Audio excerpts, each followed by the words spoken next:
السلام علیکم رحمۃ اللہ، ایک مرتبہ پھر حاضر خدمت فرمائے جناب مفتی محمد حنیف قریشی صاحب السلام علیکم، علامہ شبیر حسین میثری صاحب السلام علیکم، اور جناب مفتی نوید عباسی صاحب السلام علیکم۔ وعلیکم السلام۔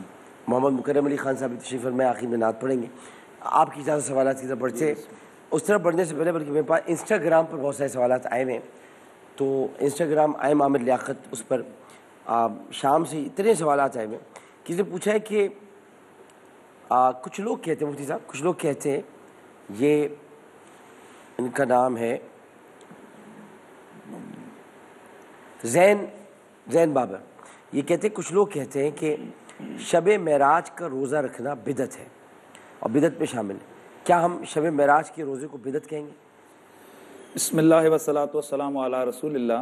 ڈاکٹر صاحب، بدعت کی تعریف جب تک نہیں سمجھی جاتی، اسی وجہ سے یہ جو فتوے بھی آتے ہیں، یہ کام بدعت ہے، یہ بدعت۔ بیسیکلی جو بدعت ہے یہ بہت خطرناک کام ہے اور بہت ناپسندیدہ کام ہے۔ میرے نبی علیہ السلام کی حدیث حضور نے فرمایا جس شخص نے من وقر صاحب البدع، جس نے بدعتی آدمی کی تعظیم اور توقیر کی، فقد عان علی ہدم الاسلام، اس نے گویا اسلام کو گرانے پر اعانت اور مدد کی۔ تو بدعت ہے کیا؟ بدعت کو اللہ کے نبی نے جہنم کا ایندھن یعنی جہنم قرار دیا، گمراہی قرار دیا۔ تو بدعت کی جامع جب تک تعریف نہیں سمجھ آئے گی تب تک یہ جھگڑے چلتے رہیں گے۔ بنیادی طور پر بدعت ہر ایسے کام کو کہتے ہیں کہ جو قرآن و سنت کے نہ تو اصول سے ثابت ہو اور نہ ہی وہ نبی علیہ السلام سے قولاً فعلاً تقریراً ثابت ہو۔ یہ میں پھر کہہ رہا ہوں، نبی علیہ السلام سے، صحابہ سے قولاً فعلاً تقریراً، یعنی اس جو قرن ہے زمانہ مشہود لا بالخیر، اس میں وہ کام نہ ہو اور نہ ہی وہ کسی قرآن اور حدیث کے اصول سے ثابت ہو، یعنی اس کی اصل پر کوئی نص نہ ہو، اور اس کام سے دین کا کوئی اصول، دین کی کوئی عبادت، دین کا بتائے ہو کوئی طریقہ، اس میں تغیر اور تبدل لازم آتا ہو، ایسا کام بدعت سیئہ ہے، اور اس ایسے کام سے نبی علیہ الصلوۃ والتسلیم نے منع فرمایا۔ اب میں یہ تھوڑا سا ایک آدھ منٹ میں یہ میں ایکسپلین کر دوں کہ یہ کیا مطلب ہے اصول سے ثابت ہونا۔ یعنی بہت ساری چیزیں ایسی ہوتی ہیں کہ جو سیم اٹ از تو زمانہ نبوی میں نہیں ہوتی، لیکن اصول سے وہ چیز ثابت ہے۔ مثلا قرآن و سنت نے حکم دیا، اللہ کا قرآن کہتا ہے قل بفضل اللہ وبرحمتہ فبذلک فلیفرحوا هو خیر مما یجمعون۔ یہ ایک اصول دیا کہ نبی آپ فرما دیجئے کہ جب اللہ کا فضل اور اس کی رحمت تمہیں میسر آئے تو اس فضل الہی اور اس رحمت الہی کے بدلے میں تم خوشیوں کا اظہار کرو، اور ہوا خیر مما یجمعون، تمہارا یہ خوشیوں کا اظہار کرنا اس مال و دولت سے بہتر ہے جو تم گھروں میں جمع کر کے رکھتے ہو۔ اب یہ اصول دیا کہ جب بھی کوئی فضل الہی، کوئی رحمت الہی ملے اس پر خوشیوں کا اظہار کرو، لیکن اب ہم نے دیکھنا یہ کہ وہ خوشیاں کیسی ہوں۔ خوشی ایسی نہ ہو کہ جو قرآن و سنت نے منع کی ہوئی ہے۔ اب جب یہ جرنل اصول آ گیا، اب ہم دیکھتے ہیں نبی علیہ السلام کی ولادت ہر مسلمان کو خوشی ہے، ہم اللہ کا فضل ہے اور اس فضل کے ملنے پر خوشی ہے۔ کوئی کسی کے بچے نے حفظ کر لیا، یہ اللہ کا فضل ہے، اس پر ہم خوشیاں کرتے ہیں، کھانا پکا کر تقسیم کرتے ہیں۔ حج کی سعادت ملی، لوگ واپس آتے ہیں، آ کر لوگوں کو کھانا کھلاتے ہیں۔ اس کا مطلب یہ ایسے ہزاروں کام جو اصول سے ثابت ہو گئے یہ بدعت نہیں ہوں گے۔ بھلے ثابت نہیں کر سکتے آپ کے رسول اللہ کے زمانے میں کسی نے حج سے واپس آ کر کھانا یا لنگر پکا کر تقسیم کیا ہو، اب کوئی کہنا شروع کر دے کہاں ہے، کس صحابی نے کیا، نہیں ہوگا۔ ایسے ہزاروں کام ہیں جو رسول اللہ کے زمانے میں نہیں تھے، جیسے سیرت النبی کا جلسہ، صحابہ عاشقان رسول ہیں، لیکن ان کے زمانے میں کسی نے سیرت النبی کا اس طرح جلسہ نہیں کیا جیسے ہم کر رہے ہیں۔ وہ عاشقان رسول ہیں، لیکن جس طرح ہمارے ہاں ناموس رسالت کے جلوس نکلتے ہیں اس زمانے میں نہیں نکلے۔ اب بندہ اس کو کہے کیا صحابہ زیادہ عاشق تھے کہ تم عاشق ہو، انہوں نے نہیں یہ کیا تم کیوں کر رہے ہو؟ بھائی اصول سے ثابت ہے، اور وہ اصول کیا ہے کہ نبی علیہ السلام کا ذکر خدا کا ذکر ہے، ذکر کسی بھی لحاظ سے ہو وہ اللہ ہی کا ذکر ہے۔ اب آپ کے جو سوال کی طرف جواب کی طرف میں آتا ہوں کہ جس وقت ہم دیکھتے ہیں کہ یہ جو معراج، شب معراج ہے، شب معراج یہ ایک بڑی رات ہے، اب اس سے جو اگلا آنے والا دن ہے یقیناً اس شب کی جو برکات ہیں وہ بھی بڑی ہیں، تو یہ اگلے دن کا روزہ رکھنا یہ لازم ضروری سنت موقدہ یہ اس طرح نہیں ہے، لیکن بہتر ہے یعنی مستحب ہے، اگر کسی نے رکھ دیا تو ثواب ہوگا، اور اگر نہیں رکھا تو کوئی تان نہیں، کوئی اس کو گلہ نہیں، کوئی اس کو شکوہ نہیں۔ تو چونکہ اس کی ممانعت کہیں نہیں ہے، تو نہ جب اس چیز کی شریعت میں ممانعت ہے اور کام بنیادی طور پر ذاتی طور پر اچھا ہے، تو ایسے کام کو آپ بدعت نہیں کہہ سکتے۔ چلے معراج پر بات ہوتے ہوتے صدیق معراج کی سوال آ گیا، وہ یہ کہہ رہے ہیں کہ میسمی صاحب آن لائن فوریکس ٹریڈنگ، یہ فوریکس ٹریڈنگ جو ہوتی ہے، فوریکس ٹریڈنگ یہ آن لائن کر سکتے ہیں؟ بسم اللہ الرحمن الرحیم۔ خیر الکلام ما قل و دل۔ امیر محمد السلام نے فرمایا کہ بہترین کلام ہوتا ہے جو مختصر ہو اور مدلل ہو۔ بدعت کو میں ذرا دو جملوں میں عرض کرتا ہوا نکل جاؤں۔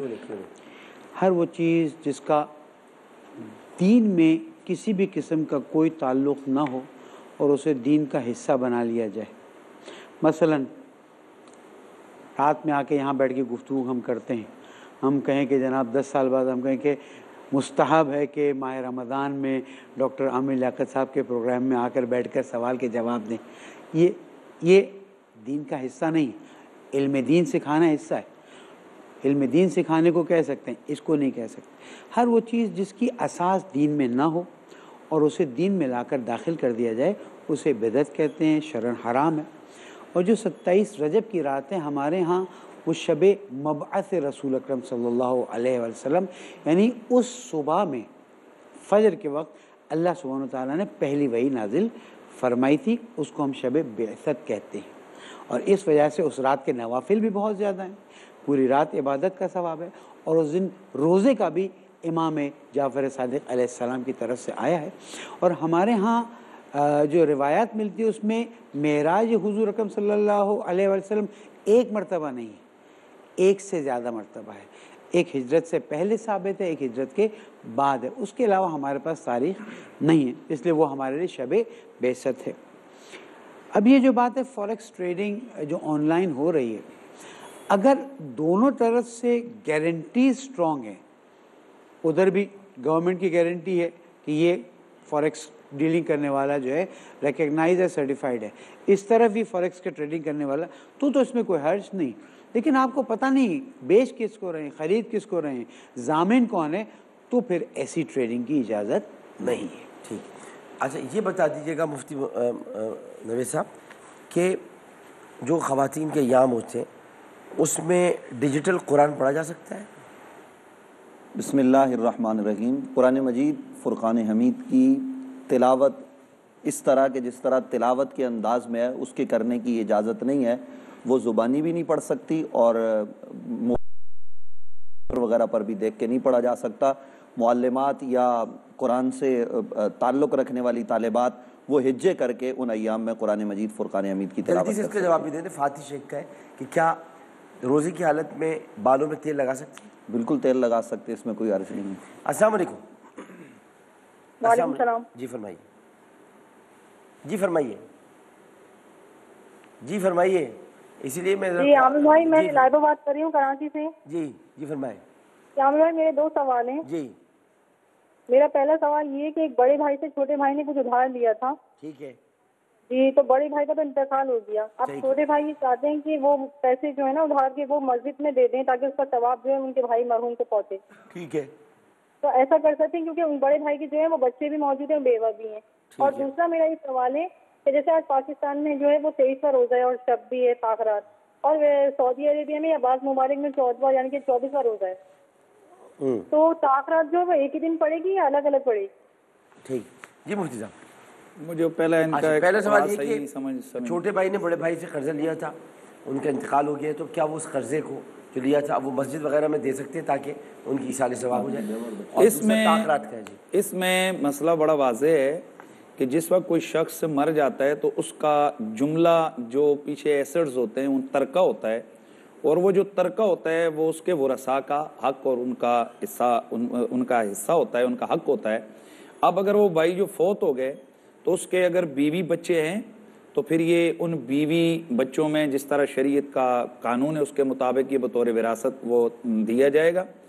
اور اگر کوئی اور نہیں ہے، مطلب ظاہر ہے یہ بھائی ہے تو اس بھائی کے اور بھائی بھی ہوں گے، اگر تو اور کوئی بھی نہیں ہے اور اس کے حصے میں بطور ترکہ اس کا مال آتا ہے تو پھر تو یہ تصرف کر سکتا ہے، اور اگر بطور ترکہ نہیں آتا ہے تو خود بخود اس کے اس قرضے سارے قرضے کے پیسے پر تصرف کرتے ہوئے یہ اپنے طور پر جناب اس کی طرف سے صدقہ وغیرہ یا مسجد میں نہیں دے سکتا، چونکہ وہ اس کا مالک وہ ہے، ظاہر ہے اس کی والدہ ہوگی، اس میں والدہ کا بھی حق ہے، بھائی کا، دوسرے کا، بہنوں کا، بیوی بچوں کا، سب کا حق ہے، لہٰذا وہ ترکے میں جائے۔ سوال یہ تھا کہ تاخرات آج یہاں پر 23ویں شب یعنی جو 23ویں شب ہے کہیں پہ 24ویں ہوگی، تو کیا سب جگہ پر ایک ہی آتی ہے الگ الگ؟ دیکھیں یہ اس دن بھی ہمارا یہ سوال ہوا تھا افق کے مطابق جی بڑا واضح سی بات ہے، جو جس ملک کے اندر جس طرح ہمارے یہاں جو طاق ہے تو ہمارے جتنے لوگ ہیں وہ اس کے حوالے سے بات عمل کریں گے، گویا یہ وقت گھوم رہا ہے، اور جو دوسرے ملک ہیں جن ملکوں کے اندر ایک دن پہلے کا معاملہ ہے ان کے لیے وہ طاق رات ہوگی، شمار ہوگی،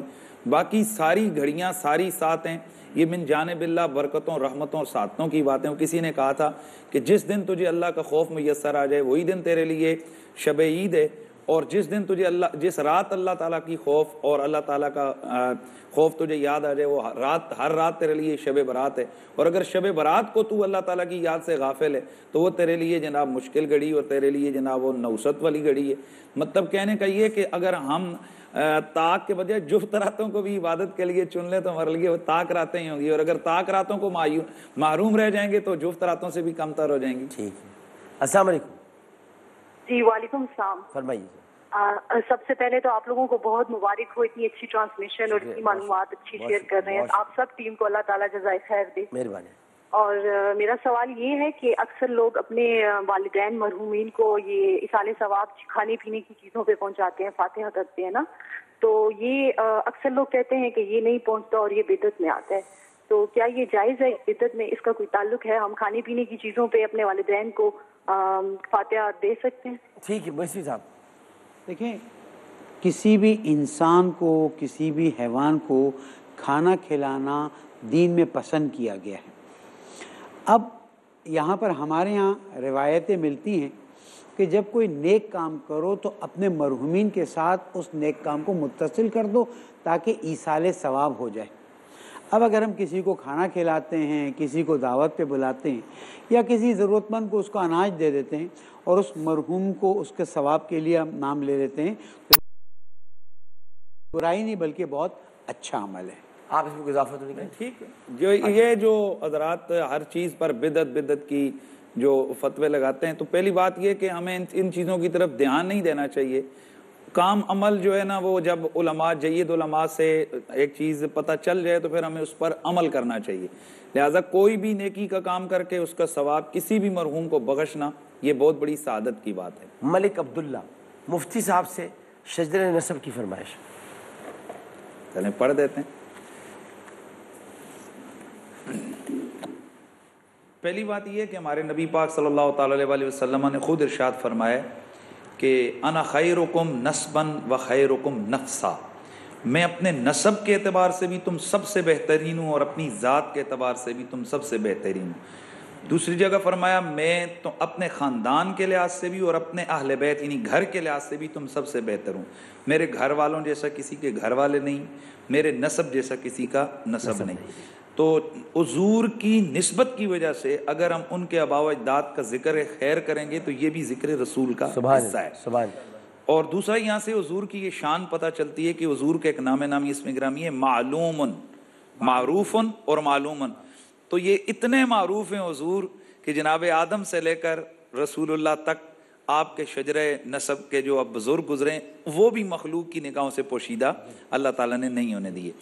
جناب آدم کے بیٹے شیس ہیں، شیس کے بیٹے یانس ہیں، یانس کے بیٹے قینان ہیں، قینان کے بیٹے میلائیل ہیں، میلائیل کے بیٹے بیارد ہیں، بیارد کے بیٹے ادریس، ادریس کے بیٹے متوشع، متوشع کے بیٹے لمکنیک نام، لمکنیک نام کے بیٹے نو، نو کے بیٹے سام، سام کے بیٹے زلات، زلات کے بیٹے شالح، شالح کے بیٹے عابر، عابر کے بیٹے تاتا، تاتا کے بیٹے روا، روا کے بیٹے سارو، سارو کے بیٹے ناخور، ناخور کے بیٹے طارق، طارق کے بیٹے ابراہیم خلیل اللہ، ابراہیم خلیل اللہ کے بیٹے اسماعیل ذبیح اللہ، اسماعیل اسماعیل کے بیٹے قیدار، قیدار کے بیٹے عوام، عوام کے بیٹے حمل، حمل کے بیٹے ثابت، ثابت کے بیٹے سلامان، سلامان کے بیٹے لہیسا، لہیسا کے بیٹے الیسا، الیسا کے بیٹے عود، عود کے بیٹے اوا، اوا کے بیٹے عدنان، عدنان کے بیٹے معاد، معاد کے بیٹے نزار، نزار کے بیٹے مدر، مدر کے بیٹے الیاس، الیاس کے بیٹے مدرکہ، مدرکہ کے بیٹے خزیمہ، خزیمہ کے بیٹے کنانہ، کنانہ کے بیٹے ندر، ندر کے بیٹے مالک، مالک کے بیٹے فہر، فہر کے بیٹے غالب، غالب کے بیٹے لوئی، لوئی کے بیٹے کعب، کعب کے بیٹے مرہ، مرہ کے بیٹے کلاب، کلاب کے بیٹے قصی، قصی کے بیٹے عبد مناف، عبد مناف کے بیٹے ہاشم، ہاشم کے بیٹے عبد المطلب، عبد المطلب کے بیٹے عبداللہ، عبداللہ کے بیٹے محمد الرسول اللہ۔ سبحان اللہم صلی اللہ محمد وعلی آلہ وصحبہ وسلم۔ سبحان سبحان اللہ مفتی صاحب، بہت بہت شکریہ جناب مفتی حنیف قریشی صاحب، جناب علامہ شبیر حسین میتھوی صاحب، مفتی نوید عباسی صاحب۔ اور ناظرین محترم، آپ یہاں بھی محمد مکرم علی خان صاحب بارگاہ رسالت مآب صلی اللہ علیہ وسلم میں حج عقیدت پیش کریں گے، نذران عقیدت پیش کریں گے۔ اس کے بعد جناب حافظ احمد رضا قادری اذان دیں گے، اور پھر جناب مولانا آزاد جمیل صاحب اپنا روح پرور بیان کریں گے۔ لیکن پہلے نعت رسول مقبول صلی اللہ علیہ وسلم۔ بڑی مہربانی، آپ نے کیا خوبصورت انداز میں شجر نصب بیان کیا۔ تو اب میں اپنے دل کی تمنا بھی جو ہے وہ استغاثہ پیش کر دیتا ہوں، شاید قبولیت کا وقت ہو، بلکہ یقیناً قبولیت کا وقت ہوگا۔ سوچتا ہوں میں وہ گھڑی کیا جب گھڑی ہوگی، ہوگی، سوچتا ہوں میں وہ گھڑی کیا جب گھڑی ہوگی، ہوگی، جب درے پہ ہم سب کی حاضری ہوگی، ہوگی، جب در نبی پہ ہم سب کی حاضری ہوگی۔ آرزو ہے سینے میں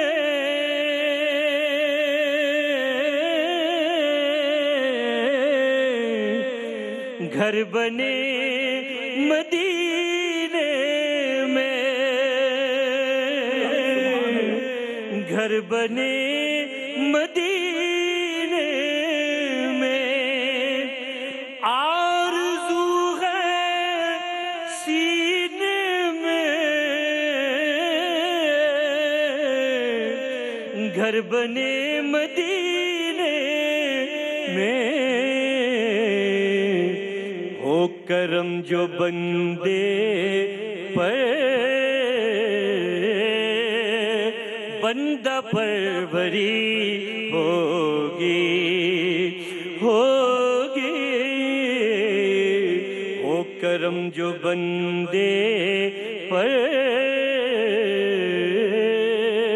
بندہ پروری ہوگی، جب در نبی پہ ہم سب کی حاضری ہوگی۔ دیکھیں شعر مفتی صاحب، بات کیا ہے باد صبا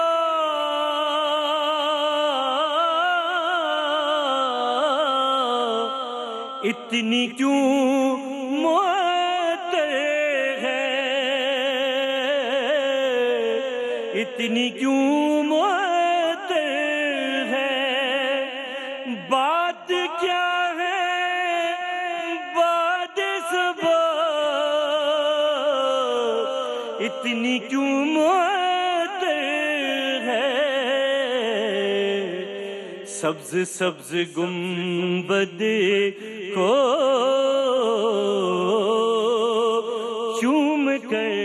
چلی ہوگی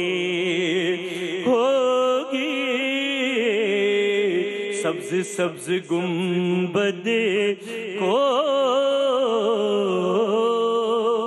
چوم کر چلی ہوگی پہ ہم سب کی حاضری ہوگی کبریا کے جلووں سے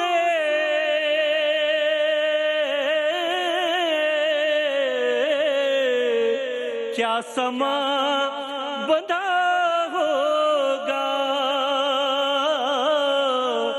کیا سما بندھا ہوگا کبریا کے جلووں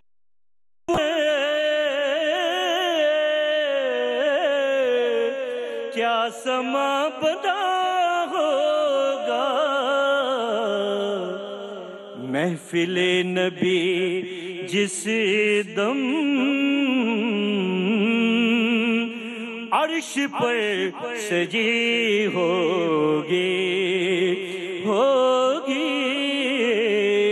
محفل نبی جس دم عرش پر سجی ہوگی اور بات کیا نیازی ذرا